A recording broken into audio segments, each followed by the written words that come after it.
अरे बरं आता हे सुरू झालं.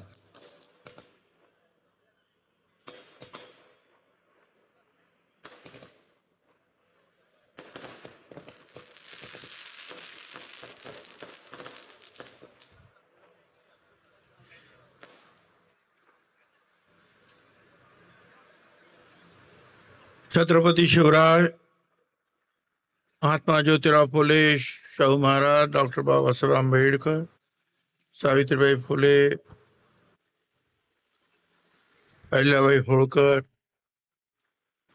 अण्णाभाऊ साठे, अनेक आमचे जे आहेत आमचे देव आहेत. देव आता मग असं काय म्हटलं काय लोकांना राग येतो. होय, हेच आमचे देव आहेत बाबांनो, ज्यांनी छत्रपतींनी तुम्हाला अन्यायापासून वाचवलं. महात्मा ज्योतिराव फुलांपासून अण्णाभाऊ साठे आणि भाऊराव पाटलांपर्यंत सगळ्यांनी तुम्हाला शिकवण्याचं काम केलं. हेच आपले देव आहेत. त्या सगळ्यांना वंदन करून इथे उपस्थित असलेले बापू भुजबळ, ईश्वर बालभोते, बाळासाहेब कर्डक, सुभाष राऊत, सत्संग मुंडे, कल्याणराव दळे, मुकुंद सपकाळ, दशरथ महाजन, देवदास महाजन, विजय महाजन, गुलाब वाघ, मुकुंद सोनटके, शंकरराव लिंगे, अनिल निकम, अनिल महाजन, उद्धव माळी, वसंत पाटील, सतीश महाजन, शालिग्राम मालकर, कृष्णा माळी, माझ्या सर्व बांधवांनो, भगिनी आणि मातांनो, काही दिवसापूर्वी सगळी मंडळी माझ्याकडे आले आणि म्हणाले की आम्हाला मेळावा घ्यायचा आहे. मी त्यांना सांगितलं ऊन खूप आहे बुवा, त्यामुळे आम्ही आणू. ठीक आहे. आणि त्यासाठी जे बाळासाहेब कर्डक, वसंत पाटील, सतीश महाजन, शालिग्राम माळकर, कृष्णा माळी अशा अनेकांनी जे आहेत प्रयत्न केले, सगळ्यांचे नाव मी सांगत नाही, आणि जागृती करण्याचा प्रयत्न केला. एक तुम्हाला सांगू इच्छितो की महात्मा ज्योतिराव फुले, महात्मा फुले समता परिषद ही माळी समाजाची फक्त नाही, मगाशी सांगितल्याप्रमाणे ती ओबीसी, भटक्या विमुक्त, अलुतेदार, बलुतेदार सगळ्यांच्या, अगदी ज्यांचं नाव वारंवार आपण घेतलं ते बाळासाहेब कर्डक,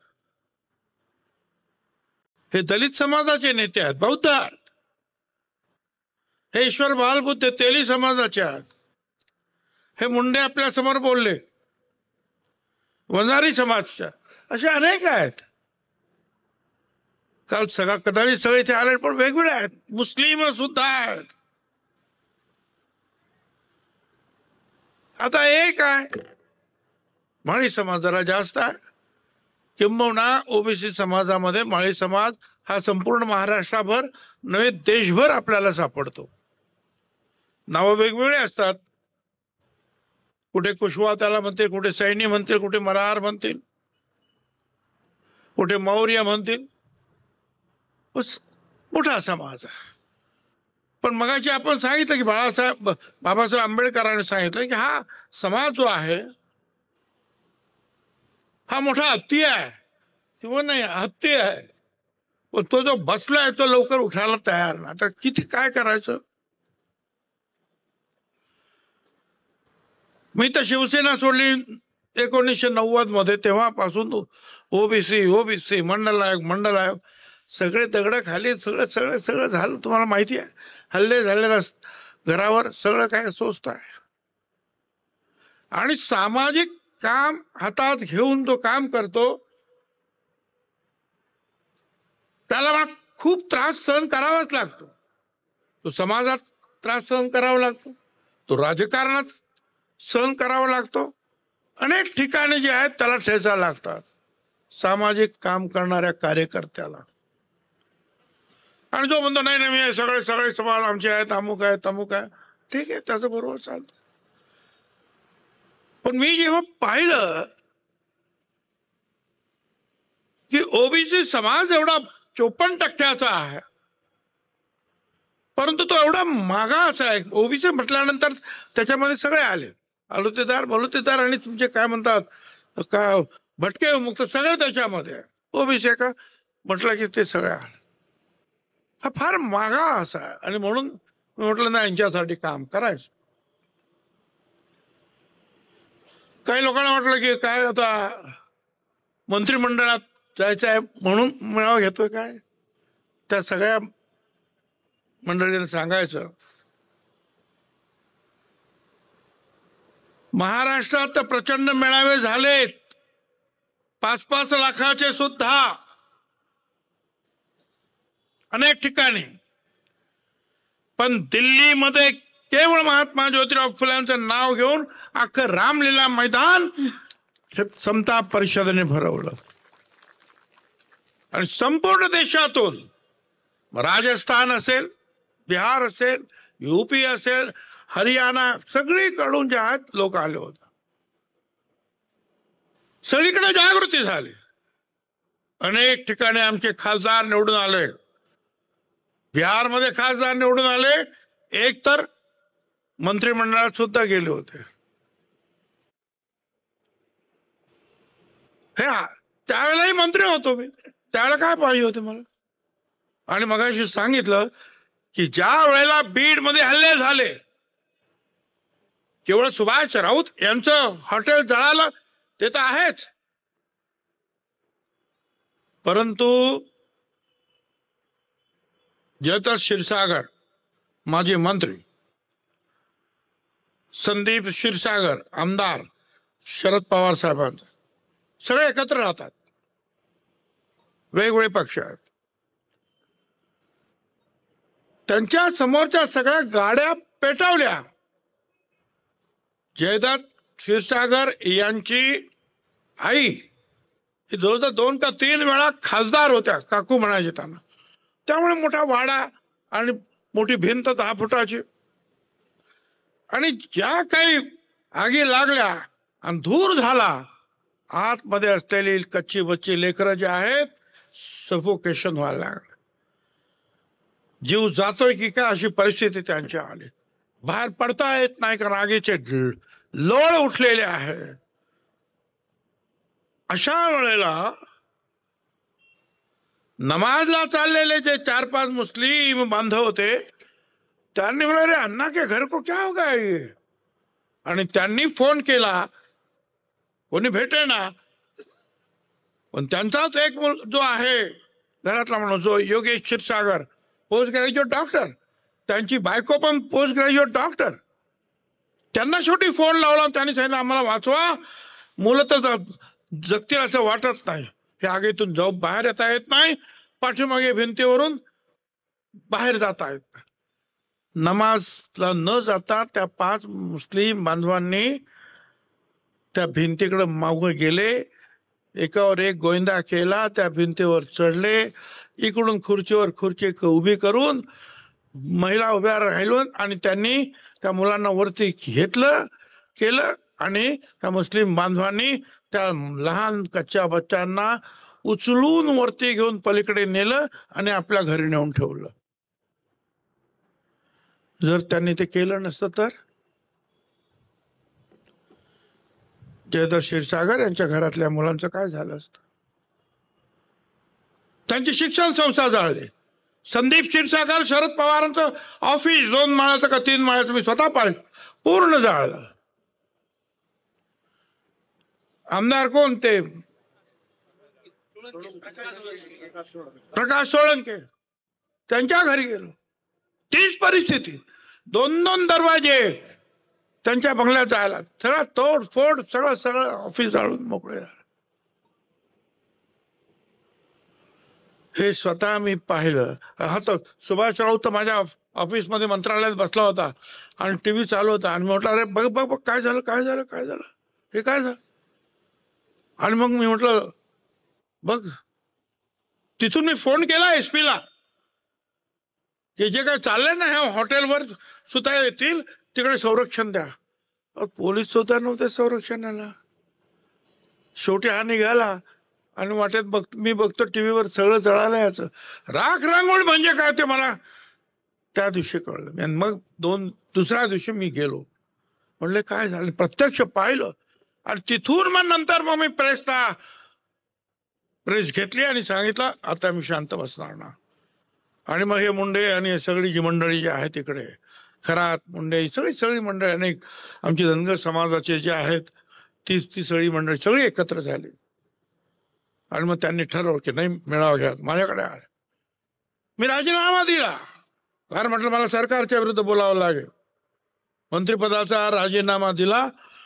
16 तारखेला आणि 17 तारखेला अंबडचा लाखो लोकांचा मेळावा. मग बीडला झाला, मग हिंगोलीला झाला, मग नगरला झाला, अनेक ठिकाणी झाला. मला त्यांना सांगायचं, ज्यांनी जे विचारलं की मंत्रिमंडळात जाण्यासाठी, अजिबात ना. अरे छगन भुजबल नाम ही काफी है.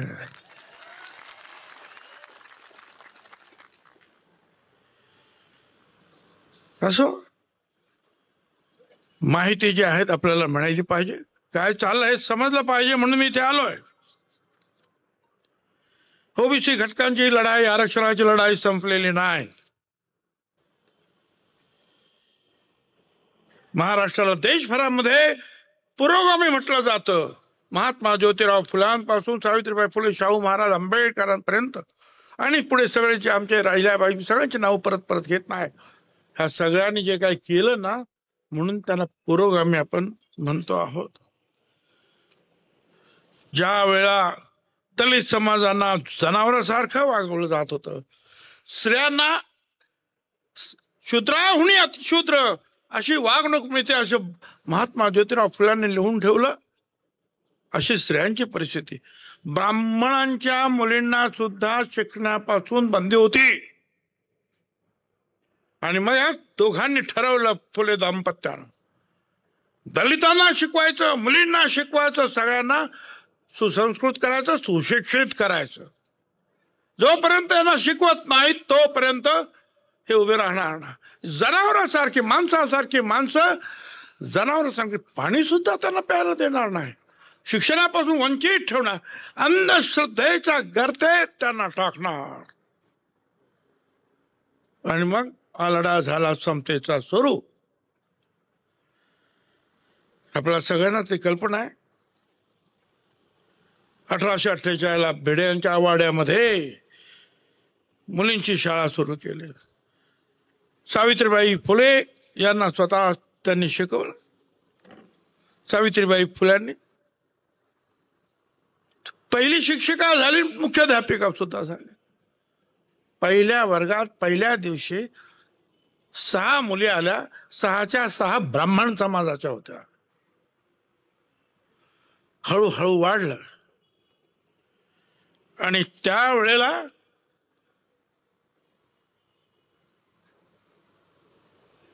काही लोकांनी, कर्मठ आपण म्हणूया, फक्त ब्राह्मण नाही, तुमचे आमचे सुद्धा हल्ले करायला लागले त्या शाळेवर, दगड मारायला लागले, मारामाऱ्या करायला लागले, काठ्या घेऊन उभे राहिले. त्यावेळेला लहुजी वस्ताद साळवे आणि रानबा महार हे दोघे तालमीतले गडे घेऊन आणि लाठ्या घेऊन उभे राहिले. म्हणजे कोण यांना दगड मारताना शाळा बंद करतं, आम्ही पाहतो. माणसं कदाचित अशिक्षित होती पण सुसंस्कृत होती. त्यांना कळत होतं की महात्मा ज्योतिराव फुले काय करताय, सावित्रीबाई फुले काय. त्यांचे आपल्यावर उपकार रामबा महाराजांचे सुद्धा आहेत आणि लहुजी साळवेंचे सुद्धा आहेत. अतिशय मातंग समाज लहुजी साळवे.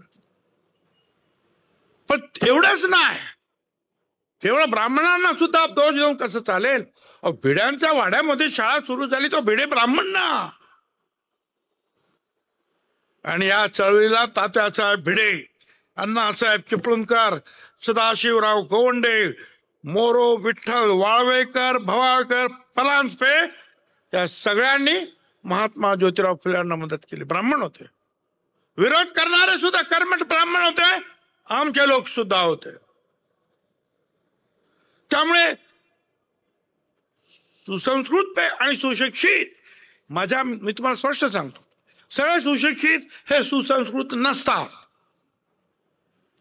शिकला, खूप शिकला, खूप शिकला, म्हणून तो काही सुसंस्कृत होता.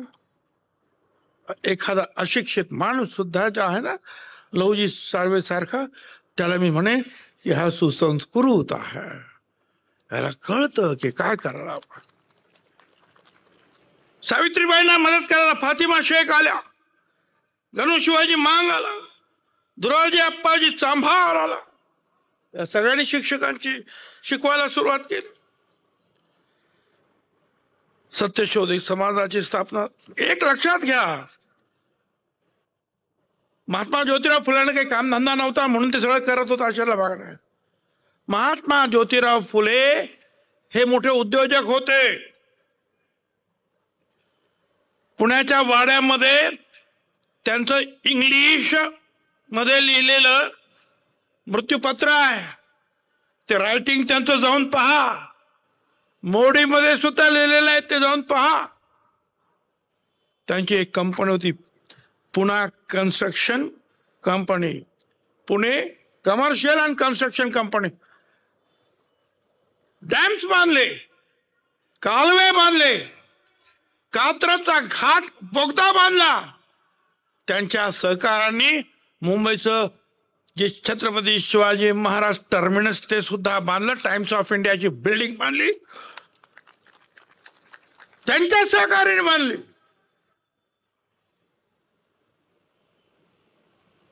आणि एक वर्ष असं होतं, महात्मा ज्योतिराव फुल्यांच्या कंपनीचं बॅलन्स शीट ही टाटाच्या बॅलन्स शीट पेक्षा मोठी होती.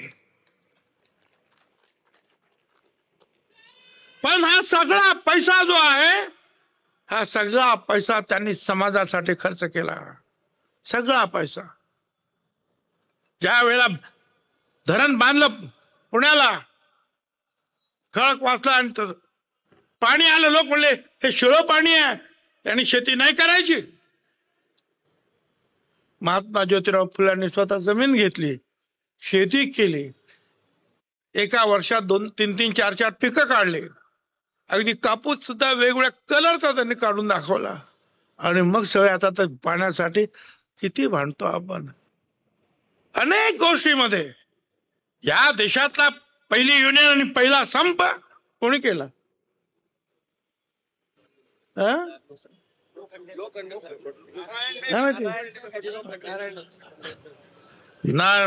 लोखंडे. रविवारची सुट्टी त्यांच्यामुळे आपल्याला भेटली. रविवारची वगैरे सुट्टी नव्हती बाबा. ग्रामीण वर्तमानपत्र दिनबंधू निघालं. आणि जेव्हा गेले बिचारे, आणि सावित्रीबाई गेल्या, सगळे गेले, तर त्यांच्या सुनेला खायला पैसे सुद्धा नव्हते. महात्मा ज्योतिराव फुल्यांची जी आहे ना पुस्तकं विकून त्यांनी पोट भरलं आणि शेवटी रस्त्यावर गेल्या आणि पुण्याच्या म्युन्सिपाल्टीने नेलं. काही ठेवलं नाही स्वतःकडे. समाजासाठी हे करायचं असतं. मगाशी बोलले ना आमचे शेवटचे आमचे नेते एक, अरे 2-2, 4-4 गाड्या आणल्या असत्या तर किती लोक काय वेळ थोडासा खर्च झाला असता. महात्मा ज्योतिराव फुल्याचं नाव घेतो, एवढं तर करा, आपण करायला पाहिजे ना बाबा. साहेब तुम आगे बढ़ो, हम तो आगे बढ़ते हैं, तुम लोग पीछे पीछे दौड़ता मांगता है, और तुम घर में बैठो. हम आगे बढ़ता है. चला ठीक आहे, आता पुढे जाऊया. महात्मा ज्योतिराव फुल्यांचं हे जे समग्र वाङ्मय जे आहे ते आपण वाचलं पाहिजे.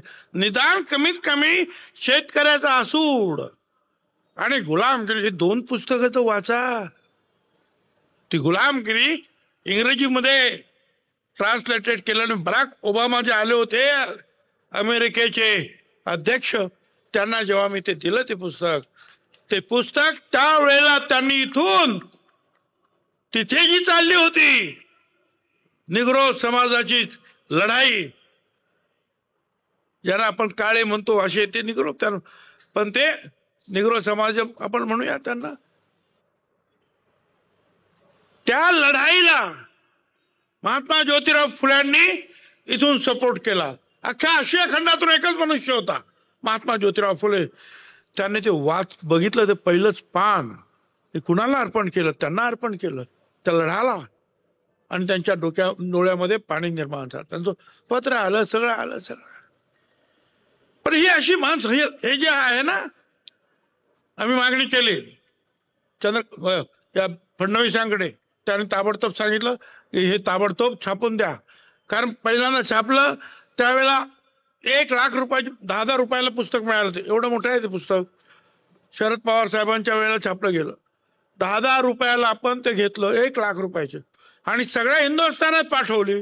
त्याची आपण भाषांतर केली आणि सगळीकडे प्रचार सुरू झाला.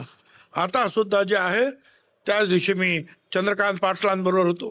त्यांच्याकडे हे काम पुस्तक छापून तयार झालंय. 11 एप्रिलला जे आहे त्या पुस्तकाचं जे अनावरण होणार आहे. सावित्रीबाई फुल्यांच्या नावाने दिला जाणारा पुरस्कार हा सुद्धा जो आहे देण्यात आलेला आहे. काम त्यांचं मोठं आहे.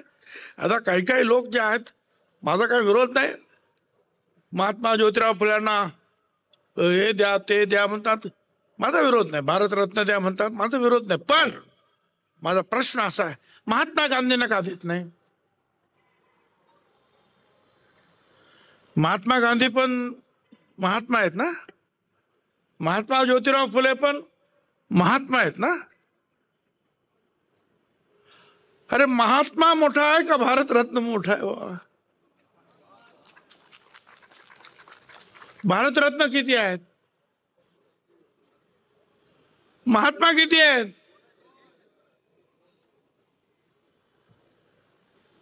एक लक्षात ठेवा. म्हणजे दिला मला आनंद आहे, पण महात्मा ज्योतिराव, महात्मा हेच शब्द, क्रांती ज्योती हेच शब्द जे आम्हाला प्राणप्रिय आहे. बाबासाहेब आंबेडकरांना तर भारतरत्न सुद्धा कमी पडते, ते विश्वरत्न आहे. कारण त्यांनी लिहिलेलं संविधान जे आहे, आज जगामध्ये त्याचा अभ्यास होतो, PhD केली जाते. नवीन देश निर्माण झाला तर ती घटना काय आहे ते वाचली जाते आणि त्याच्यावर घटना तयार करतात. मोठी माणसं आहेत ही जे एक दोन काय याने जे आहेत लहान होत नाहीत बाबांनो, हे आहेच. कामं चांगली केली आहे. काही कामं जे आहेत या सरकारनं केली. मंत्रालयाच्या दाराशीच छत्रपतींची प्रतिमा होती, बाबासाहेब आंबेडकरांची होती, दुसऱ्या दारावर जिजामातेची होती. मी मागणी केली त्यावेळेला.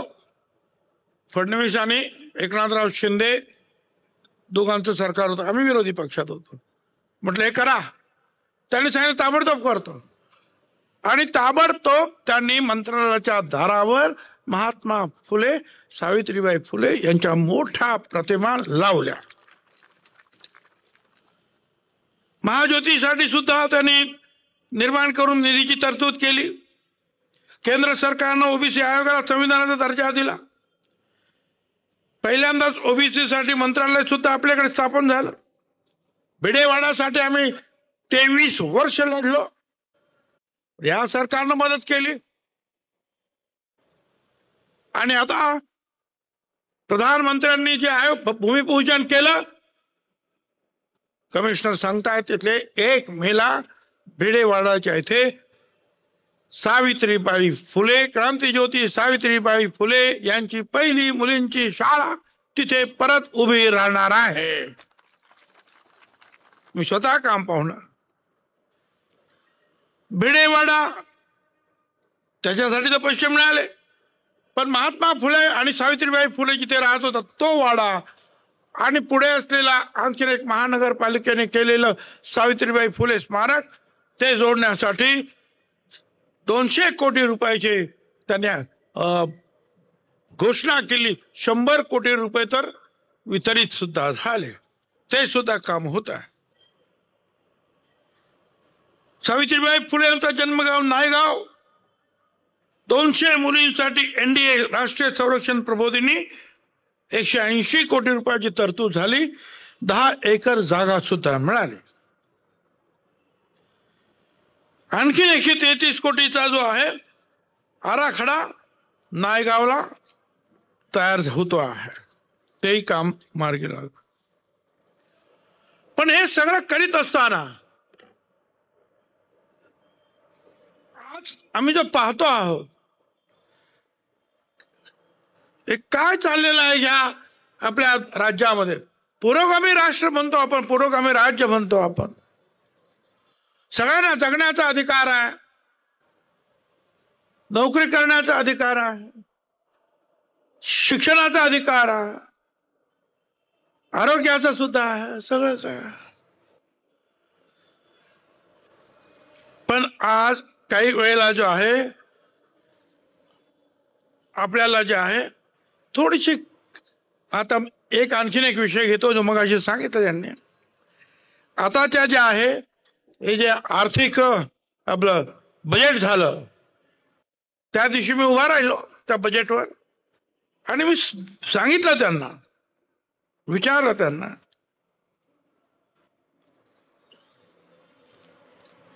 की हे सगळं करीत असताना जे आहे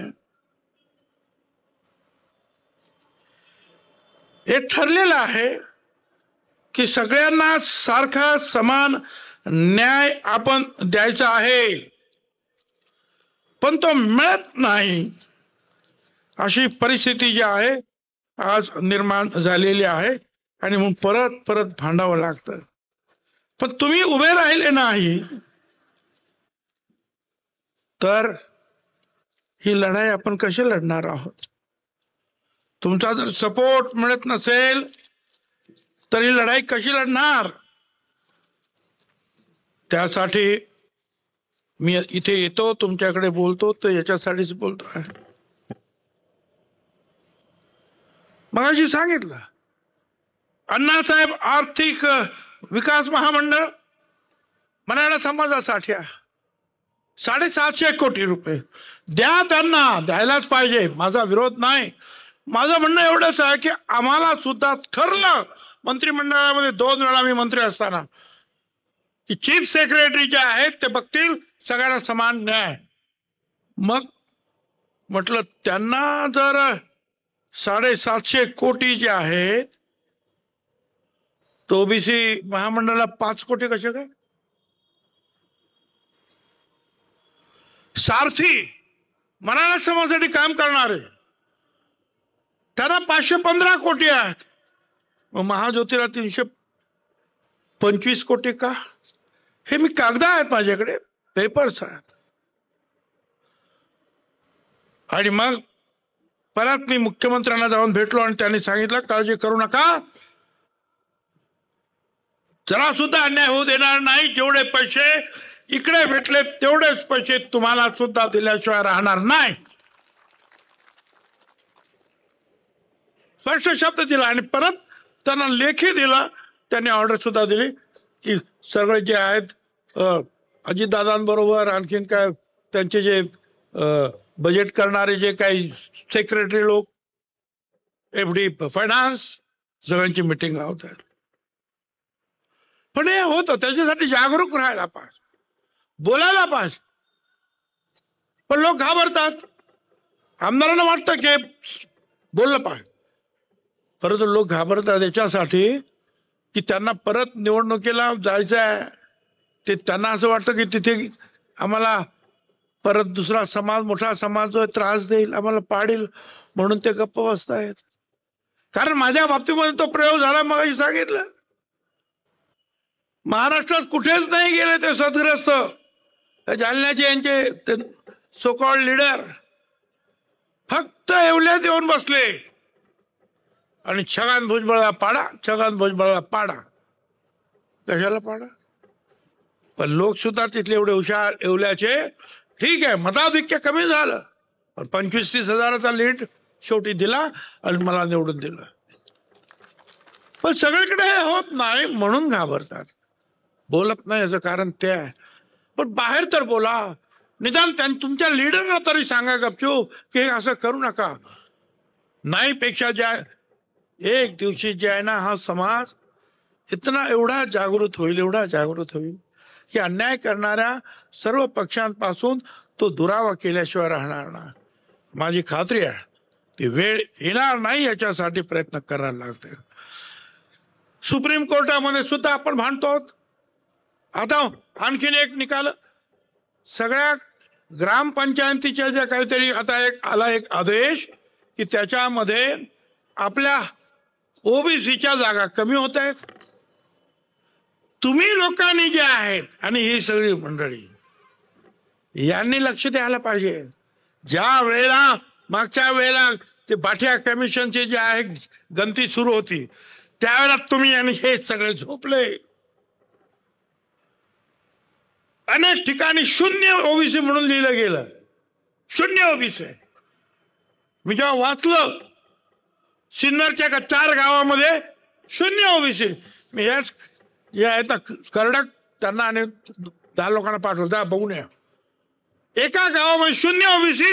अरे तिथे ग्रामपंचायतीचा काय म्हणतात सरपंच तोच ओबीसी, शून्य ओबीसी. दुसऱ्या गावामध्ये सुद्धा तशीच परिस्थिती. त्या बाठिया कमिशनचा हा रिपोर्ट जो आहे हा आम्हाला मान्य नाही. हा घाई मध्ये काही लोकांनी एअर कंडिशन मध्ये बसून केला. गायकवाड म्हटल्यावर मराठा. अरे गायकवाड दलित पण आहेत, गायकवाड माळी सुद्धा आहेत, गायकवाड अनेक ठिकाणी. अशा रीतीने जे आहेत नावं आपली बस धरून टाकले.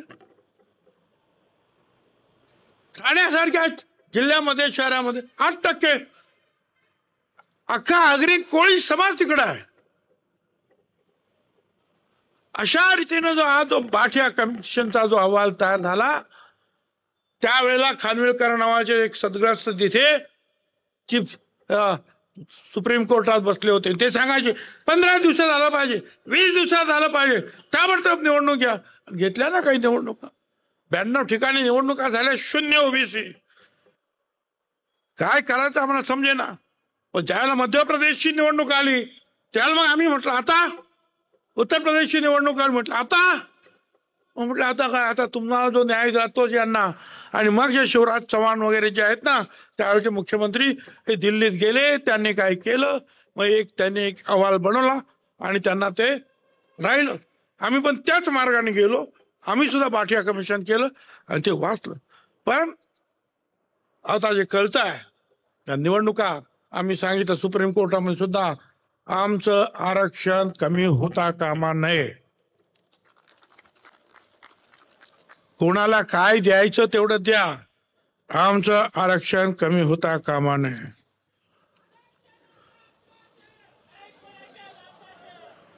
पण तुम्हाला लढावं लागेल, नहीं तो भुजबळ तुम लढो हम कपडा संभालता है. असं नाही चालणार. तुम्हाला हल्ले आपल्यावर होत राहतील. आमचे नाशिकचे जे आहेत वामनदादा कर्डक फार मोठा मनुष्य नाही, आता गेले ते, दलित समाजाचा. त्याने जे लिहून ठेवलं तुम्हाला सांगतो, हल्ल्यावरती होती हल्ले अभंग मुझे बाले किल्ले. हल्ल्यावरती होती हल्ले अभंग मुझे बाले किल्ले.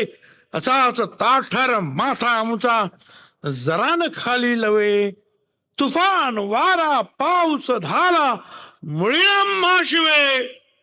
तुफानातले दिवे मी तुफानातले दिवे. तुफानामध्ये आपल्याला यावं लागेल, लढावं लागेल. जो आपला मान सन्मान देईल त्याला आपण मान सन्मान देऊ. नाही तर जे तुकाराम महाराजांनी म्हटलेलं आहे, भले तरी देऊ कासेची लंगोटी नाठाळाच्या माथे हाणू काठी. त्याप्रमाणे इज्जत और लाठी दोनों तैयार रखना. जो जिसके लायक है वो उसको दे देना.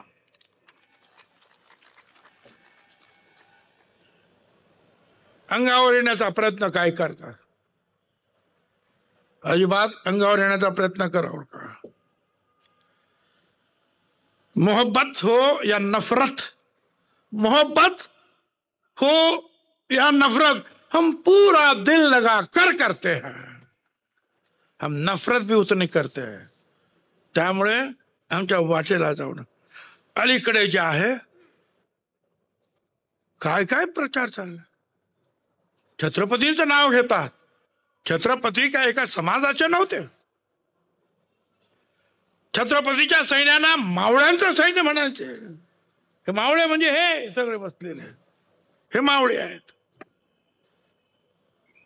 मुस्लिम किती मुस्लिम होते, कितीतरी मुस्लिम, लाखो मुस्लिमांचं सैन्य सुद्धा होतं. सिद्दी अंबर वहाब, नूरखान बेग शिवरायाच्या सैन्यात सरनोबत, सिद्दी इब्राहिम छत्रपतीचे अंगरक्षक बॉडीगार्ड, सिद्दी हिलाल छत्रपतीच्या घोडदलांचा सेनापती, मदारी मेहतर आग्र्याहून सुटका झाली त्यावेळेला महाराजांचं सोंग घेऊन तिथे झोपलेला मदारी मेहतर, काझी हैदर शिवरायांचा वकील. लक्षात घ्या, अफजल खानाला भेटायला ज्यावेळेला छत्रपती गेले, अफजल खानाचा वकील होता काय काय नाव, कृष्णाजी भास्कर कुलकर्णी, औरंगजेबाचा. आणि महाराजांचा वकील काझी हैदर महाराजांचा. आणि महाराजांना जे वाघनख बनवून दिलं त्याचं नाव रुस्तमे जमा, मुसलमान होता. पण आम्ही दौलत खान, दर्या सारंग, इब्राहिम खान, सिद्दी मिस, किती नावं सांगायची. 12 बलुतेदार हे सुद्धा शिवरायांच्या बरोबर काम करते. बहिर्जी नाईक, आताच इंटेलिजन्स फेल होते राव. दंगे होतात काय इंटेलिजन्स फेल, पण बहिर्जी नाईकाचं इंटेलिजन्स कधी फेल झालं नाही. रामोशी समाजाचा, सदोमा माळी समाजाचा बोट छाटली शाहिस्ते खानाची तिथपर्यंत महाराजांना घेऊन जाणार. संभाजी करवर धनगर, नेमाजी शिंदे धनगर, येसाजी गायकवाड माळी, शिवा काशी न्हावी होता. जीवा म्हणून वाचला माझा शिवा, जीवा महाला न्हावी. येसाजी कंक कोळी, लाजी पाटील कोळी, कान्होजी आंग्रे कोळी, बाजीप्रभू देशपांडे कास्ट ब्राह्मण, रायप्पा महार, सिद्धप्पा महार. अरे सगळीच तर माणसं होते. महाराजांचं स्वराज्य स्थापन करण्यासाठी सगळ्यांनीच आपलं बलिदान दिलं. पण आज महाराष्ट्रामध्ये एक वेगळी परिस्थिती निर्माण होते. यंत्राचा, तंत्राचा, मंत्राचा हा महाराष्ट्र आपण म्हणतो. अलीकडच्या घटना काय झाल्या त्या पहा. संत तुकाराम महाराज म्हणतात, विष्णुमय जग वैष्णवांचा धर्म, भेदा भेद ब्रह्म अमंगळ. महात्मा ज्योतिराव फुले म्हणतात, ख्रिस्त मोहम्मद मांग ब्राह्मणाची धरावे पोटाची बंधू बरी. सगळ्यांना बरोबर घ्यायला पाहिजे. पण अलीकडच्या काय झालं बीड मध्ये, संतोष देशमुख निघृण हत्या झाली. आम्ही त्याचा निषेध केला. नाही पकडा, कठीणात कठीण शिक्षा झाली पाहिजे. धडा मिळाला पाहिजे की माणूस माणूस आहे. तो कुठल्या जातीचा आहे, कुठल्या धर्माचा आहे हा मुद्दा नाही. मराठा समाजाचा आहे तरी सुद्धा तो माणूस आहे. कायदा हातात घेतलेला कुणी चालणार नाही. ज्यांनी कायदा हातात घेतला त्यांना धडा शिकवायलाच पाहिजे. फाशी द्या त्यांना, हरकत नाही. पण हा न्याय जो आहे हा सगळ्यांना समान न्याय मिळाला पाहिजे. एका ठिकाणी एक आणि दुसऱ्या ठिकाणी दुसरा असं कसं होईल. रांझ्याच्या पाटलानं बलात्कार केला, छत्रपतींना कळलं, सांगितलं चला हात पाय छाटून माझ्या समोर उभं करा. संध्याकाळपर्यंत त्याचा चौरंग करून महाराजासमोर आणलं.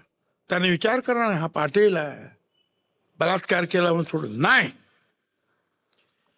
संभाजीनगरला धनगर समाजाच्या महिलेला 9 लोकांनी घरात घुसून मारहाण केली. माझ्याकडे सगळं हे आहे. वडिलांना सुद्धा मारलं.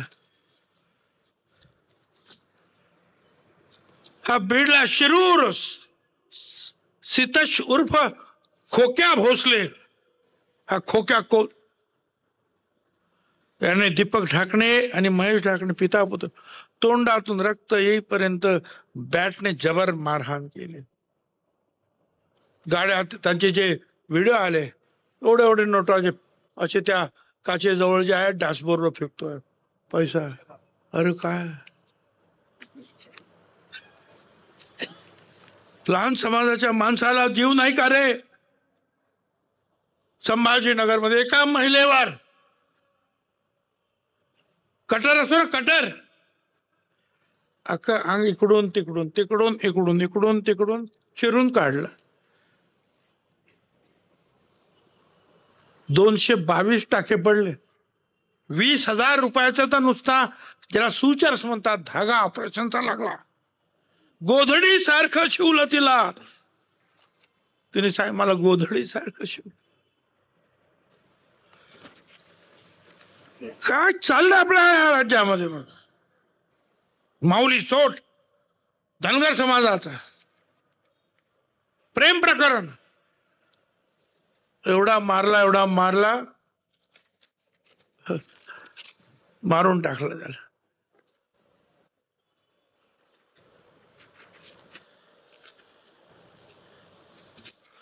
परभणीतल्या दलित समाजाचा बाबासाहेब आंबेडकरांच्या पुतळ्यासमोर जे काही संविधान तिथे तयार करून ठेवलं होतं, त्याचा कोणीतरी त्याला धक्का लावला, नासधूस केली, मोर्चा निघाला आणि हा सोमनाथ सूर्यवंशीला अटक झाली. डबल ग्रॅज्युएट, त्याचा आता वकिली पूर्ण होणार होती, त्याला अरेस्ट केलं. मी त्याच्या घरी गेलो होतो. नाही म्हणे तो हार्ट अटॅकने मेला. परवाच्या दिवशी रिपोर्ट आला न्याय दंडाधिकारीचा, पोलिसांच्या मारहाणीमध्ये त्याचा मृत्यू. का? दलित समाजाचा होता. एक सदग्रस्त म्हणतात जाऊ द्या, सोडून द्या, माणुसकीच्या दृष्टीने जे त्या देशमुखांसाठी लढले त्यांचं म्हणणं त्यांना सोडून द्या, जाऊ द्या. का दलित समाजाचा होता म्हणून सोडून द्यायचा का रे बाबा? काय त्याच्या आईने, त्याच्या आईला भेटलो, किती गरीब लोक रे. दुसरी आणखीन केस, कैलास बोराडे धनगर समाजाचा तरुण महाशिवरात्रीच्या दिवशी शंकरांच्या मंदिरामध्ये गेला. आता धनगर समाज म्हटल्यानंतर आपल्याला माहिती आहे की देवी अहिल्याबाई होळकर, आणि देवी अहिल्याबाई होळकर म्हटलं की हातामध्ये शंकराची पिंड. ह्या देशातले घाट मंदिर सगळे त्यांनी केले. त्या समाजाचा हा मनुष्य तो मंदिरात गेला म्हणून त्याला मारलं आणि नंतर कोळशाचा मोठे भट्टी कोळशाची पेटवले. तर छावा सिनेमामध्ये पाहिलं असेल तसे. आणि त्याच्यावर साड्या ठेवल्या, त्या तापवल्या आणि त्याचं अख्खं अंग भाजून काढलं आणि एक लाल सळी तापलेली त्याच्या गुप्तांगामध्ये घुसवली. धनगर समाजाचा होता म्हणून धनगर समाजाच्या माणसाने मंदिरात नाही जायचं. हे काय चाललंय? मला काही कळत नाही की आपण कुठे चाललो. आणि बरं हे सगळं करून त्याचे व्हिडिओ केले जातात आणि सगळीकडे देतात. बघा आम्ही कसं मारतोय. हा महाराष्ट्र असा कधी नव्हता. संत ज्ञानेश्वराचा महाराष्ट्र, संत मुक्ताबाईचा, आपल्या तिथल्या साने गुरुजींचा महाराष्ट्र, महाराष्ट्र बहिणाबाईंचा महाराष्ट्र. अरे किती सुसंस्कृत महाराष्ट्र हा. अवघे विश्वची माझे घर म्हणाला ते म्हणणारे ज्ञानेश्वर महाराज. हा क्रूरपणा आला कुठून? तुम्हाला आम्हाला सावध राहावं लागेल.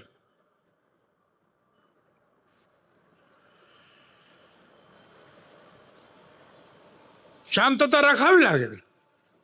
पण शांतता राखावी याचा अर्थ गप्पा बसावा असं नाही. जाऊ द्या, हा दलित समाजाचा आहे, मारतोय ना मारू द्या. हा काय धनगर समाज मारतोय ना मारू. हा काय आणखीन काहीतरी न्हावी समाजाचा आहे, मारताय मारू. अरे कोणी पण असेल काय, सगळ्यांनी जाऊन तिथे धडकलं पाहिजे, बोललं पाहिजे, आवाज उठवलं पाहिजे. तुम्ही उठवलं पाहिजे आणि तुमच्या अगोदर या मागच्या लोकांनी उठवलं पाहिजे. कुठल्याही समाजाचा असेल तो, लहान समाजाचा असता म्हणून काय सांगायचं. माझं तर मी तर लढणार आहे. तुमची ताकद ही माझी ताकद आहे. ये मेरे लोग हैं, मेरी सियासत की जान है. इनके ही हौसलों से बुलंद मेरी उड़ान है. हर शख्स हर साथ इनका कर्ज है मुझ पर. ये मेरे लोग हैं, मेरी ताकत है, मेरी पहचान यही लोग है भाई. तुम्ही मला साथ द्यायला पाहिजे. तुम्ही साथ द्यायला पाहिजे. असं नाही की बाबा नाही आम्ही घरी बसू. कुठे असलं तरी जा. निदान जाहीर सभा मोठ्या झाल्या तर समोरचं सरकार, राजकीय पक्ष नेहमी किती डोकी जमली याला घाबरतात. थोडं लक्षात ठेवा. आम्ही सुद्धा घरदार सोडून येतोच ना रे. माझ्या बरोबरचे अनेक सहकारी येतातच ना. त्यांना पण त्रास आहे ना. एक दिवस त्रास घ्यायला काय. आपण लढलं पाहिजे. लोक काय म्हणतात काय भुजबळ काय भुजबळ. त्या मला सगळ्यांना सांगायचं बाबा मुझे मत देखो हजारों में, मुझे मत देखो हजारों. कहते ना भुजबळाने, अरे नाही रे, मुझे मत देखो हजारों में, हम बिका नहीं करते बाजारों में, हम बिका नहीं. हम लड़ेंगे आखिरी दम तक.